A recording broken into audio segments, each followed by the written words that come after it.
Alors, ensemble, on revient sur ce sujet sur lequel nous sommes déjà depuis quelques semaines. C'est la 10e partie ce matin. Donc, ça veut dire 10 cultes avec ce sujet, le fruit de l'esprit ou comment grandir davantage comme Christ. Et nous revenons donc sur ce texte de Galates 5, les versets 22-23. Mais le fruit de l'esprit, c'est l'amour, la joie, la paix, la patience, la bonté, la bénignité, la fidélité, la douceur, la tempérance ou la maîtrise de soi. C'est la même chose. Et la loi n'est pas contre ces choses. Donc, ce matin, on va parler de la tempérance, de la maîtrise de soi. Ça va? Vous n'êtes pas trop dérangé par ce sujet? Non? C'est notre dernier chapitre, donc sur le fruit de l'esprit. Dernier chapitre en ce qui concerne l'étude. Mais je crois que les chapitres vont se poursuivre avec notre quotidien. Parce que je crois que dans le domaine du fruit de l'esprit, nous avons encore des progrès. Est-ce que vous avez encore des progrès à faire au niveau de l'amour? Est-ce que vous avez encore des progrès à faire au niveau de la joie? Au niveau de la paix? Au niveau de la patience? Là, il y a oui. Hein. Je crois que dans tous les domaines, toutes les caractéristiques de ce fruit, nous avons besoin de grandir. Il y a des zones de progrès encore dans ces domaines. Alors ce matin, on regarde la tempérance, on regarde donc la maîtrise de soi. Et comme cela a déjà été dit, et je le rappelle, grandir dans le fruit de l'esprit, c'est grandir dans la ressemblance de Jésus-Christ. Quand on regarde chacune des caractéristiques du fruit de l'esprit, on s'aperçoit finalement que c'est une description de qui est Christ. Et l'apôtre Paul dira à plusieurs reprises, « Soyez mes imitateurs comme je le suis moi-même de Christ ». Et c'est là une exhortation de l'apôtre à être à la ressemblance de Jésus-Christ. Chercher à ressembler au plus près à ce portrait qui nous est donné de Jésus. Et le fruit de l'esprit nous donne une description de ce portrait. Alors on va regarder la maîtrise de soi ce matin, la tempérance. Ça signifie tout simplement avoir le pouvoir, avoir la force sur ses désirs, sur ses passions. Et je crois qu'il est impossible de réussir quoi que ce soit sans une certaine maîtrise de soi, sans une certaine tempérance. Nous avons besoin de la maîtrise de soi. Non? Non, mais dites-le! Je vous ai fait peur, là.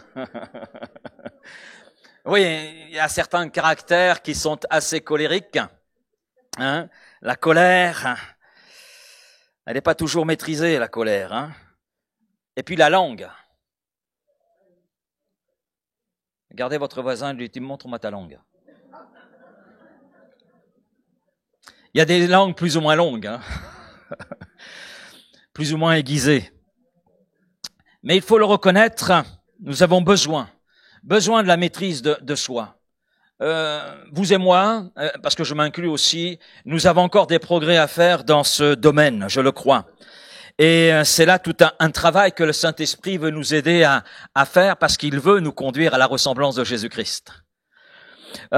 Vous savez, comme moi, vous l'avez peut-être vécu, un manque de maîtrise de soi détruit des relations. C'est destructeur. Et la vie de nombreuses personnes ont été détruites par un manque de maîtrise de soi.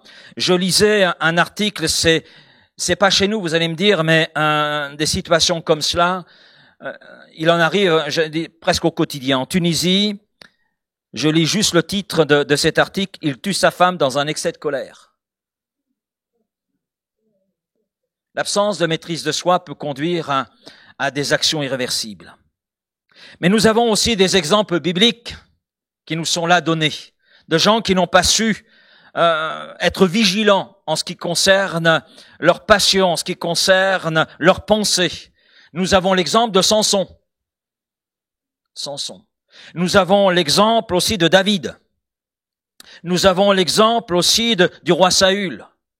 On a différents exemples qui sont là. On a l'exemple de Pierre, l'apôtre Pierre. Ces hommes ont vu dans leur vie et ont connu des échecs parce qu'ils n'ont pas su être vigilants, parce qu'ils n'ont pas su maîtriser un aspect, une passion, un désir dans leur vie. Et je dirais qu'en dehors de Christ, nos désirs sont contrôlés par notre nature pécheresse, notre nature charnelle. Et ce n'est qu'en cédant le contrôle à Dieu que nous remportons la victoire sur nos désirs, j'allais dire, injustifiés.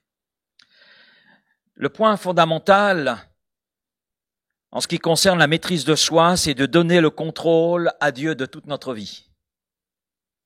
Et par la puissance du Saint-Esprit, eh bien, il va nous conduire à apprendre la maîtrise de soi. Parce que la maîtrise de soi, c'est une caractéristique du fruit de l'Esprit. Et l'Esprit en nous, bien souvent dans nos milieux, le Saint-Esprit est résumé au parler en langue, est résumé au don spirituel, mais l'action du Saint-Esprit va au-delà de ces aspects. Le Saint-Esprit en nous, c'est la force de Dieu, c'est l'amour de Dieu, c'est la compassion de Dieu pour nous conduire à manifester le fruit de l'Esprit, nous conduire à être à la ressemblance de Jésus-Christ. Alors premièrement, nous allons voir ce matin ce que la Bible nous dit sur la maîtrise de soi et Dieu. C'est le plan que nous avons suivi pour chacune des caractéristiques de ce fruit de l'Esprit. Et nous avons vu que chaque caractéristique s'enracine en Dieu. Je veux dire, Dieu est la racine et le Saint-Esprit nous conduit à être attachés à la racine, de demeurer attachés à la racine et à porter le fruit. Amen. Et que nous dit Dieu ou la Bible, sur la maîtrise de soi? Elle nous dit que Dieu est souverain. Dieu le dit, je suis souverain. On le voit de la Genèse à l'Apocalypse. Au commencement, Dieu. Au commencement, Dieu. Et nous savons qu'il a créé tout ce que nous connaissons aujourd'hui. Il a créé les cieux et la terre par sa puissance. Et il y a un parfait contrôle, un parfait équilibre qui est là. Et ce que nous contemplons, ce que nous pouvons connaître, nous montre combien cet équilibre est aussi fragile. À partir du moment où l'homme y a mis sa main, les choses se sont un petit peu détraquées.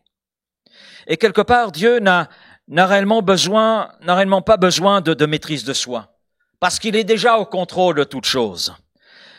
Éphésiens, chapitre 1er, verset 11, l'apôtre Paul dit, en parlant de Dieu, il est celui qui opère toutes choses d'après le conseil de sa volonté.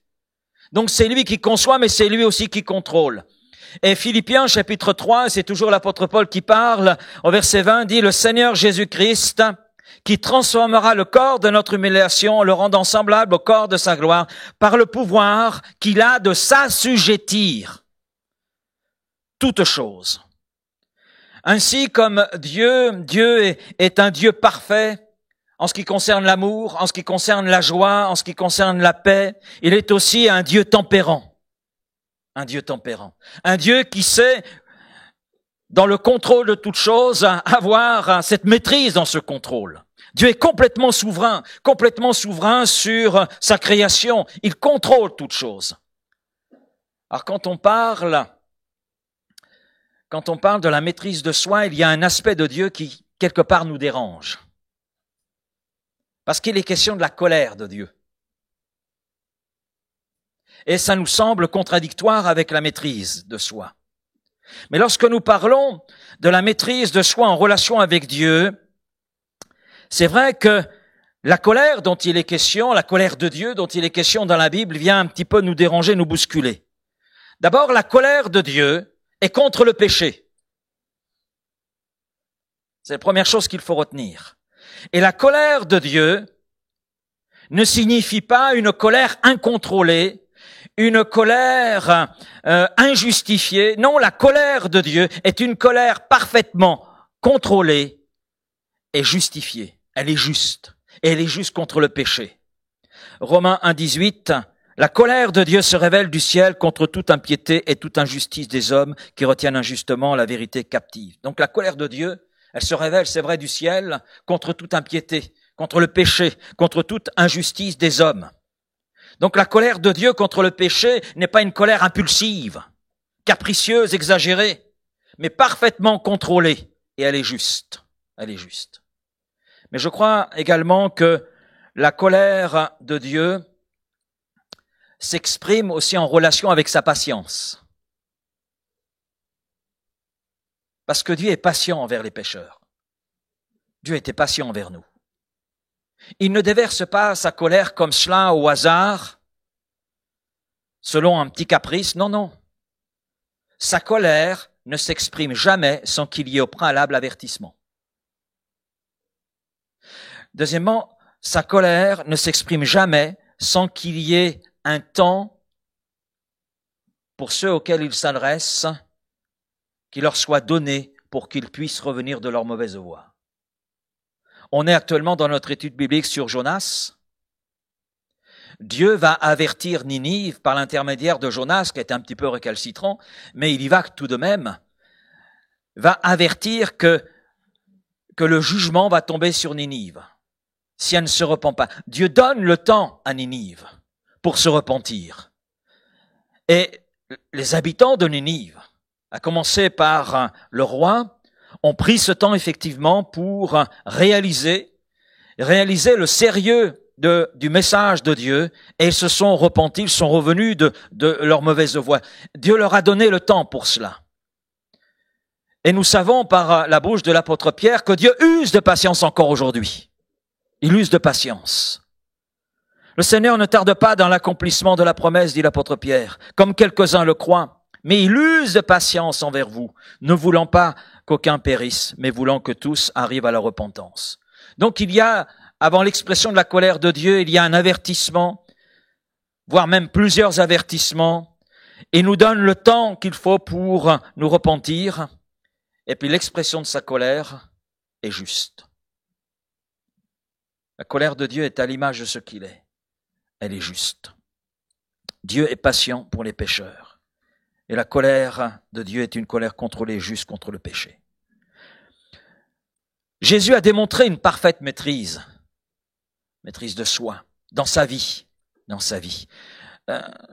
On l'a dit et redit, et je le redis encore, le fruit de l'esprit, c'est une image de Jésus qui reflète parfaitement le caractère de Dieu. Jésus est fils de Dieu, mais il est Dieu lui-même. Et quand nous regardons Jésus, nous voyons que Jésus, en tant que fils de Dieu, a fait preuve d'une parfaite maîtrise de soi dans sa vie et en toutes circonstances. Nous lisons dans Hébreux 4,15, car nous n'avons pas un souverain sacrificateur qui ne puisse compatir à nos faiblesses. Au contraire, il a été tenté comme nous en toutes choses, sans commettre de péché. Jésus a été tenté dans tous les domaines de sa vie, de toutes les manières, tout comme nous, sans jamais commettre de péché. Cela signifie que dans toutes les épreuves et tentations de sa vie, Jésus a exercé une parfaite maîtrise de soi. Jésus a fait preuve donc de tempérance lorsqu'il résista aux tentations de Satan dans le désert. Matthieu 4. Il n'est pas rentré dans les pièges que lui tendait l'adversaire. Il s'est réfugié derrière la parole de Dieu. Le diable était là lui disant « il est écrit », mais Jésus répondait « il est aussi écrit ». Dans le jardin de Gethsémanée, lorsqu'il a choisi la volonté du Père plutôt que la sienne, c'était tout un combat. La tentation était grande, mais il pourra dire « toutefois, non pas ce que je veux moi, mais ce que tu veux toi ». Et nous savons que dans le jardin de Gethsémanée, il a été fortifié. Dieu le Père a envoyé pour le Fils de l'homme, pour son Fils, un ange pour le fortifier. Lors de son arrestation, alors qu'il aurait pu faire appel à des légions d'anges pour le secourir, il n'a rien fait. Lors de son procès, alors qu'il pouvait parler pour sa propre défense, il a choisi de garder le silence, comme une brebis muette que l'on mène au boucher. Sur la croix, là, il aurait pu se révolter. C'est vrai, c'est injuste qu'il meure. Lui le juste. Il meurt pour des injustes. Et sur la croix, eh bien, Jésus choisit de pardonner. Parce que le pardon, c'est un choix. Il choisit de pardonner à ceux qui le crucifiaient. Donc, dans tout ce que Jésus a fait, il a fait preuve, ou tout ce que Jésus a rencontré, il a fait preuve d'une maîtrise de soi. C'est notre exemple, c'est notre modèle, Jésus. Regardons maintenant ce que la Bible nous dit sur la maîtrise de soi en relation avec la tentation, en relation avec le désir. Je rappelle la définition que j'ai donnée en tout début. La maîtrise de soi, c'est avoir le pouvoir, la force sur ses désirs et sur ses passions. Et vous savez, la tentation ou les tentations nous attaquent toujours à travers nos vieux désirs pécheurs. Nous sommes des pécheurs sauvés par grâce. Mais le Seigneur nous invite à être vigilants. L'apôtre Paul était conscient de toute cette réalité. On va le voir tout à l'heure. En fait, comment fonctionne la tentation? Alors c'est l'apôtre Jacques qui vient nous éclairer sur le sujet. Jacques chapitre 1er et verset 13, « Que personne lorsqu'il est tenté ne dise c'est Dieu qui me tente, car Dieu ne peut être tenté par le mal, et il ne tente lui-même personne. Mais chacun est tenté quand il est attiré et amorcé par sa propre convoitise. Puis la convoitise, lorsqu'elle a conçu, enfante le péché, et le péché étant consumé, produit la mort.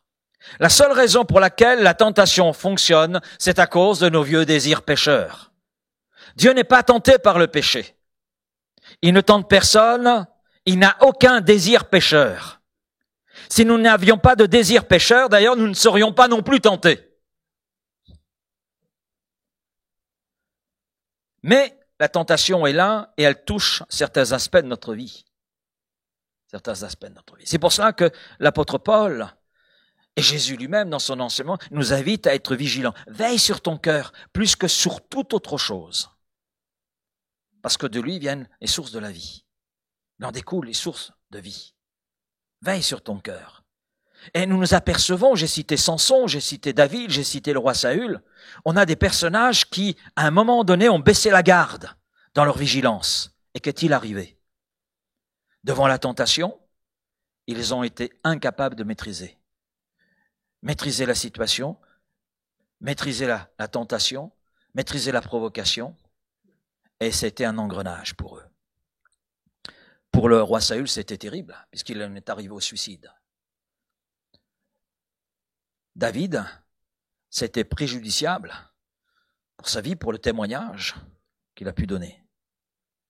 Maintenant, le Saint-Esprit nous donne des désirs nouveaux et justes. On voit cela dans l'Épître aux Galates.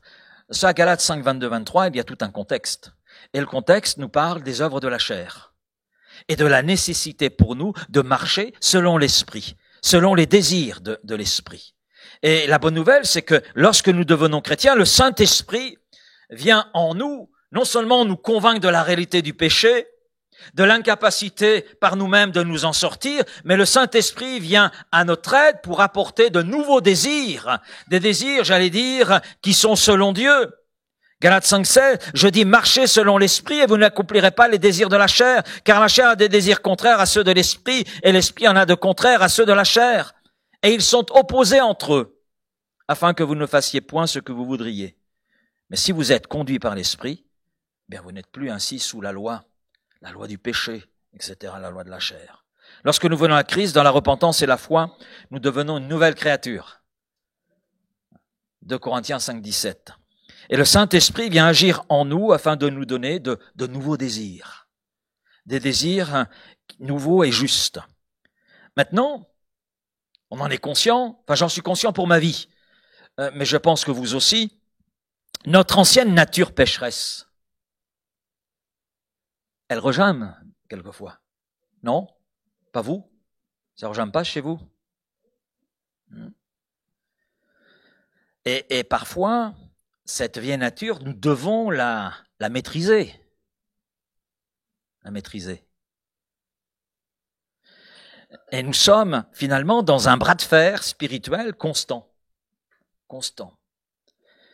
Un bras de fer qui se déroule entre ce que l'esprit désire en nous et ce que notre ancienne nature pécheresse désire.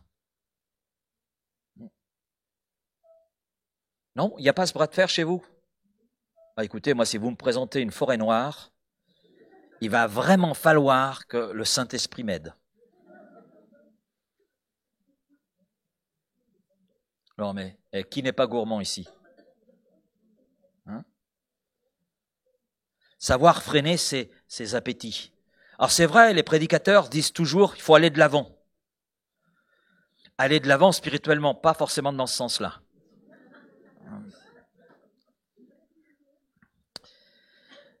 Sans la maîtrise de soi, la tentation l'emporte à tous les coups. À tous les coups. Et une partie de la maîtrise de soi consiste, c'est un autre point, à se concentrer sur ce que l'esprit désire. C'est ça. Se concentrer sur ce que l'esprit désire et non pas sur ce que notre nature charnelle désire. Romains 8, verset 5, « Ceux en effet qui vivent selon la chair », écoutez bien, en effet, ceux qui vivent selon la chair s'affectionnent aux choses de la chair, tandis que ceux qui vivent selon l'esprit s'affectionnent aux choses de l'esprit. Et l'affection de la chair, c'est la mort, tandis que l'affection de l'esprit, c'est la vie et la paix. Car l'affection de la chair est inimitié contre Dieu, parce qu'elle ne se soumet pas à la loi de Dieu et qu'elle ne le peut même pas. Or, ceux qui vivent selon la chair ne sauraient plaire à Dieu. Je ne sais pas si vous avez remarqué, mais il y a toute une répétition du mot affection dans ces versets.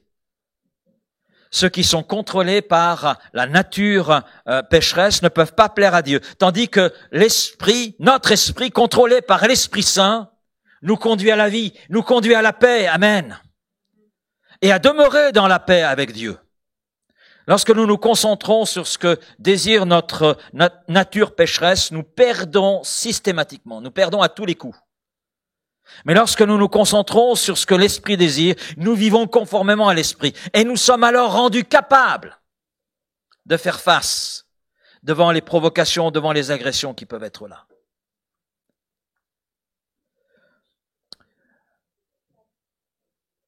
L'autre question, c'est comment grandir en maîtrise de soi. Parce que dans le domaine de la maîtrise de soi, de la tempérance, nous avons encore, les uns et les autres, du chemin à parcourir. Je sais que j'ai encore du chemin à parcourir dans ce domaine par rapport à certains aspects. Je dirais que nous avons tous une marge de progression. Amen. Et nous voulons entrer dans cette marche de progression. Alors comment progresser? Comment progresser dans la maîtrise de soi? Une première réponse que nous donne la parole de Dieu, c'est faire tous nos efforts. Faire tous nos efforts.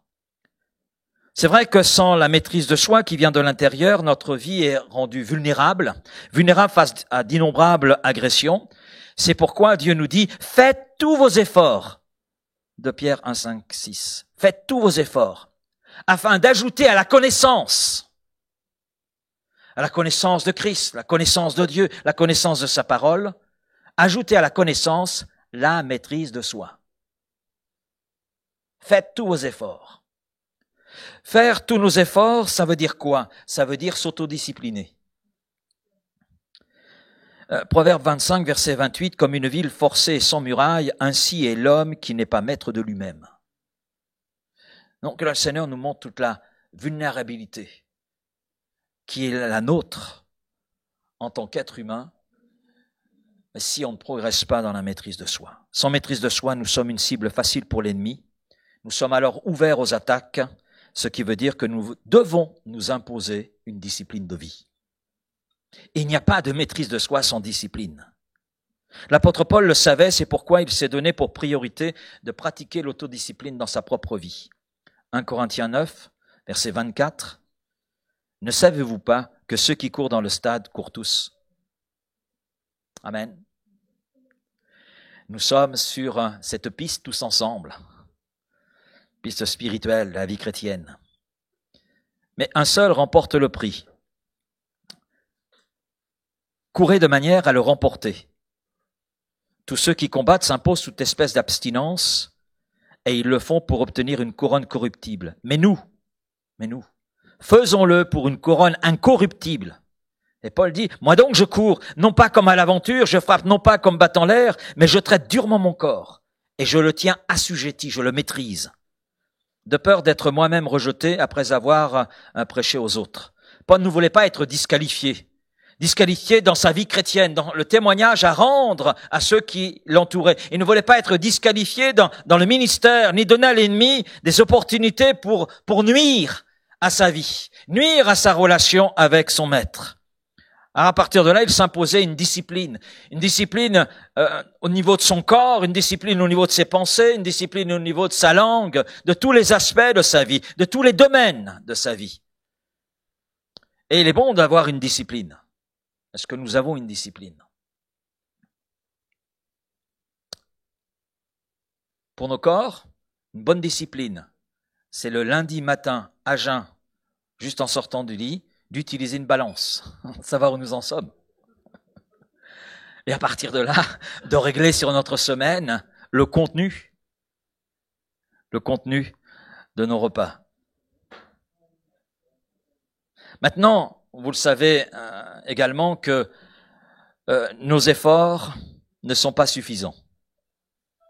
C'est bien d'avoir une discipline, c'est bien de faire les efforts, de mettre tous nos efforts, mais on est parfaitement conscient que c'est pas des efforts d'un instant qui sont suffisants, mais c'est les efforts de toute une vie, Mais nous avons besoin, dans nos efforts, d'une aide, parce que nos moyens s'avèrent insuffisants. Je pense qu'on l'a tous réalisé. Non? Vous me dites si je me trompe. On a tous réalisé que faire des efforts, c'est bien, mais c'est pas suffisant. On a besoin parfois d'un petit coup de main, d'un petit coup de pouce. Et l'apôtre Paul était conscient de cette réalité. Il dira à un jeune serviteur de Dieu, Timothée, il dira ceci, « Car ce n'est pas un esprit de timidité que Dieu nous a donné, mais un esprit de force, d'amour et de sagesse. » Alors ce qui est traduit, c'est très intéressant parce que ce qui est traduit dans nos versions par sagesse peut être traduit par autodiscipline, self-control, maîtrise de soi. Le terme grec qui est utilisé et qui est d'ailleurs uniquement utilisé dans ce verset, il n'est utilisé nulle part ailleurs dans le Nouveau Testament, uniquement dans ce verset, eh bien, nous parle de modération, de prudence, de tempérance, d'une sobriété. Donc, lorsque l'apôtre Paul parle de l'esprit, il dit, ce n'est pas un esprit de timidité que Dieu nous a donné, mais un esprit de force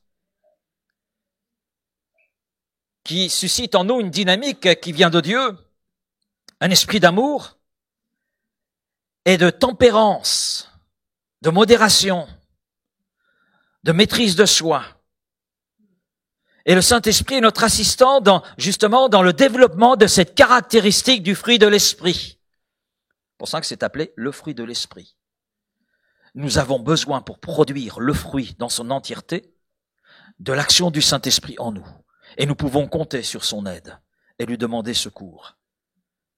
Et Jésus savait très bien cela lorsqu'il a dit à ses disciples, le Saint-Esprit sera non seulement avec vous, mais il sera en vous. Le consolateur, c'est-à-dire l'assistant, celui qui porte, c'est pas simplement le défenseur, le mot consolateur, dans son étymologie, veut également dire celui qui supporte. Et dans notre autodiscipline, dans les efforts que nous sommes appelés à faire pour progresser en ce qui concerne le fruit de l'esprit, eh bien nous avons besoin du Saint-Esprit. Le Saint-Esprit nous aide et nous pouvons compter sur lui. Toute discipline personnelle, c'est vrai, est importante dans notre vie, j'allais dire au quotidien, pour notre santé physique, mais aussi pour notre santé spirituelle. Discipline dans la vie spirituelle, c'est important. Discipline dans la prière. Discipline dans la lecture, dans l'étude de la Bible, dans la fréquentation des rendez-vous de l'Église. Il y a besoin de discipline. Vous avez tous fait l'expérience et vous la ferez encore. Vous rentrez chez vous après une journée, elle était plus ou moins bonne, plus ou moins fatigante, et vous arrivez, et là vous décidez, vous glissez dans vos draps, là, hop, bon oreiller derrière vous, et vous décidez de lire votre Bible. Qu'est-ce qui arrive à ce moment-là? Vous avez remarqué cela?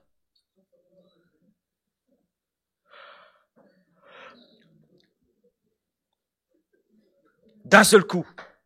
On est parti avec de bonnes dispositions. À l'arrivée, ça nous endort. Qui n'a pas fait cette expérience?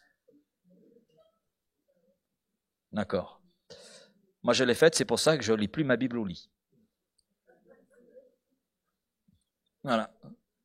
Parce que j'ai remarqué que systématiquement, il y a une envie de dormir soudaine qui apparaît, alors qu'elle n'était pas avant que je l'ouvre. Vous avez certainement remarqué, dans la prière. On l'a vécu avec ma femme. Commence à prier, le téléphone sonne. Comme par hasard. Il aurait pu sonner avant ou après. Non, c'est justement pendant. Voilà. Alors on a toujours... c'est là peut-être que j'ai besoin de maîtrise, priez pour ça. J'ai des difficultés à couper mon téléphone dans ces moments-là. Oui, parce que s'il y a une urgence... Voilà. Mais il faut savoir aussi se maîtriser dans ses raisonnements. S'il y a une urgence, Seigneur, c'est toi qui es au contrôle de toutes choses. Je crois qu'on a vécu toutes ces choses-là, les uns et les autres. Et puis, les rassemblements, oh, il pleut, j'y vais pas. Un jour, un frère, je vous dirai pas où, un frère, parce qu'il faisait froid, a décidé de ne pas venir à l'étude biblique. Il n'est pas venu. Ce soir-là, le Saint-Esprit avait décidé d'agir. Et lorsque, le dimanche, il a entendu les rapports de ses frères et sœurs, il a été travaillé toute la semaine. Il s'est dit, Seigneur, ce que j'ai raté. Ce que j'ai raté. Et ça a changé sa perspective, sa vision par rapport au rendez-vous de l'Église. Toute discipline personnelle est importante. Et je crois que c'est la première façon de développer la maîtrise de soi, pratiquer l'autodiscipline. La deuxième voie, c'est se méfier des dépendances. Se méfier des dépendances. C'est une autre façon de développer la maîtrise de soi. Vous savez, les gens souffrent de dépendance dans de nombreux domaines de la vie. La nourriture, l'alcool, le sexe, etc. Et Jésus dit dans Jean 8, verset 32, que si nous nous accrochons à son enseignement, nous connaîtrons la vérité et la vérité vous affranchira. Alors peut-être que ce matin vous dites, là, Laurent, tu vas un peu fort, parler de dépendance, nous sommes chrétiens, nous appartenons à Jésus-Christ. En tant que chrétiens, nous n'avons pas de dépendance. Nous sommes des gens libres.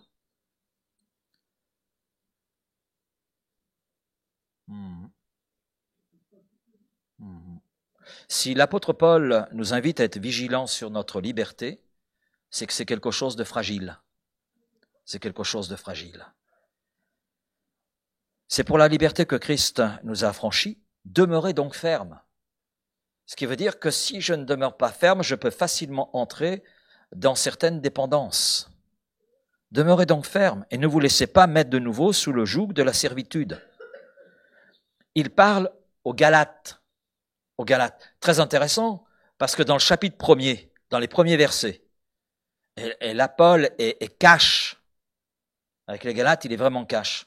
Je m'étonne que vous vous détourniez aussi promptement de l'évangile.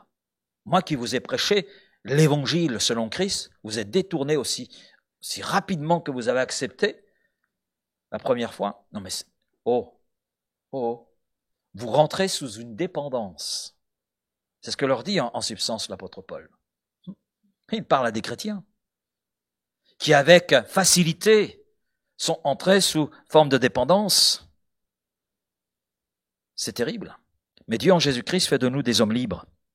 Et nous devons tenir bon. Nous devons demeurer dans cette liberté acquise au prix du sang de Jésus.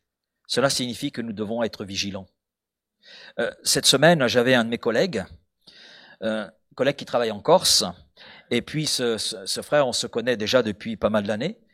Et on lui a proposé, comme il était avec nous, il proposait un apéro. C'est très français ça. Et il nous a dit non, je ne bois pas d'alcool. Alors on lui a posé la question, mais pourquoi? Alors il nous a répondu ceci. Il dit, je suis très très prudent et j'ai fait des choix dans ma vie. Je suis un ancien toxicomane, un ancien alcoolique. J'ai été dépendant et je sais où ces dépendances m'ont conduit. Christ m'a libéré de ces dépendances. Je suis un homme libre. Mais, devant ce qui était pour moi des dépendances, aujourd'hui, je dis non et un non catégorique. Et ce frère était sans aucune concession devant ces choses-là. Et nous n'avons pas insisté. Nous comprenions tout à fait sa situation. Et donc, nous avons fait un dîner à l'eau. Le dîner n'est pas tombé à l'eau. Mais nous avons pris un dîner. D'accord? Ouais. Et j'ai apprécié l'attitude de ce frère, son explication, conscient qu'il avait connu des dépendances, mais qu'il était facile de retomber dans certaines dépendances, même si on appartenait à Christ. Parce que l'on doit veiller, on doit être attentif. Et si quelqu'un s'est fait piéger ou demeure avec une dépendance ce matin, il y a la possibilité de s'en remettre à Christ et de saisir par la foi la délivrance. Parce que c'est pour nous rendre libres que Christ a donné sa vie. Dernier point, comment grandir dans la maîtrise de soi? Demander à Dieu de développer la maîtrise de soi en nous. Amen. Dans notre vie. C'est vrai pour toutes les composantes du fruit de l'esprit. C'est vrai pour l'amour, c'est vrai pour la paix, c'est vrai pour la joie, c'est vrai pour la patience, la bonté, la douceur. C'est vrai pour chacune des caractéristiques du fruit de l'esprit. Nous pouvons demander à Dieu de développer chacune des caractéristiques. Parce que Dieu veut que nous manifestions le fruit dans son entièreté.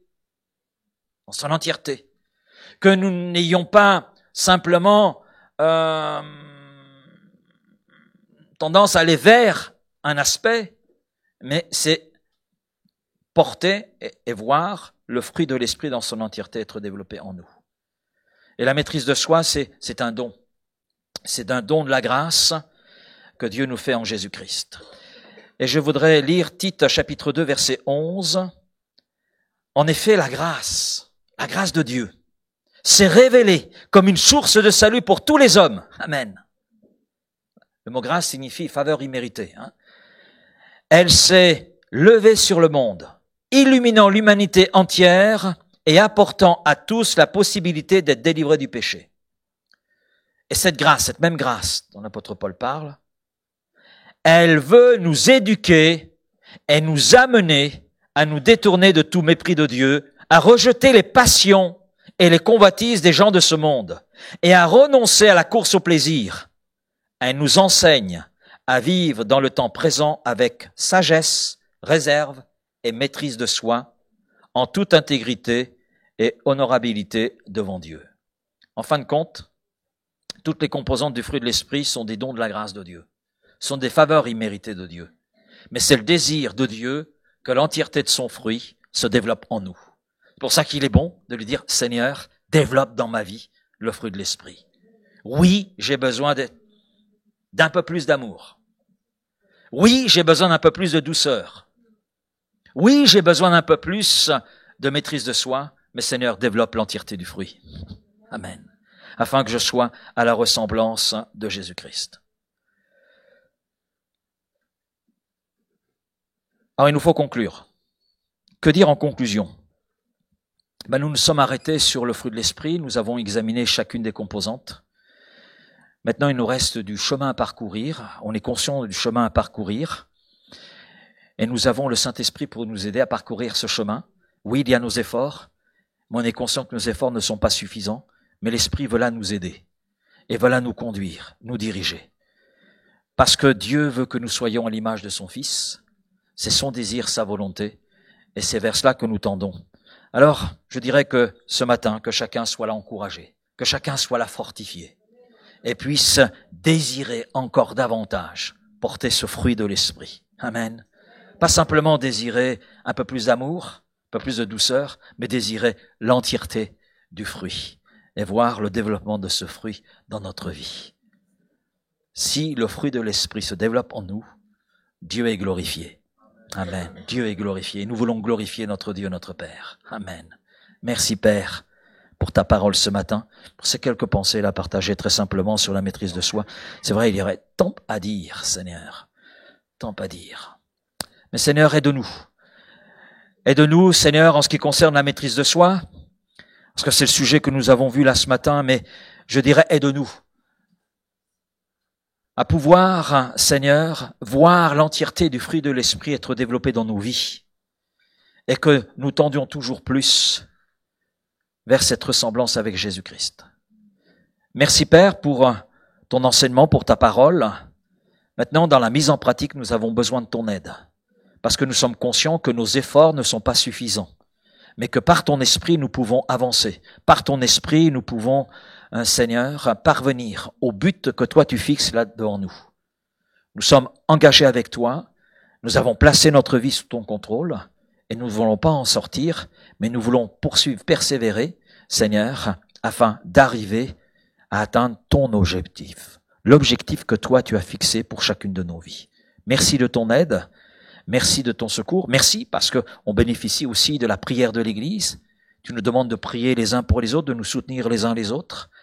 Mais Seigneur, et c'est afin que nous puissions demeurer sur ce chemin de la progression avec toi et en toi. Alors merci pour tous les éléments qui sont là et qui nous aident dans notre progression, Seigneur, afin d'être à ton image. Et ce matin, je veux te prier peut-être pour celui ou celle qui est encore sous une dépendance. Quel que soit le nom qu'on peut donner à cette dépendance, je crois, Seigneur, qu'il y a en toi la délivrance. Je crois qu'il y a en toi le secours. Je crois qu'il y a en toi tout le nécessaire. Alors ce matin, je veux te remercier pour tout ce que tu veux produire dans chacune de nos vies. Et merci pour cette marge de progression qui est la nôtre et dans laquelle tu nous fais entrer. Amen.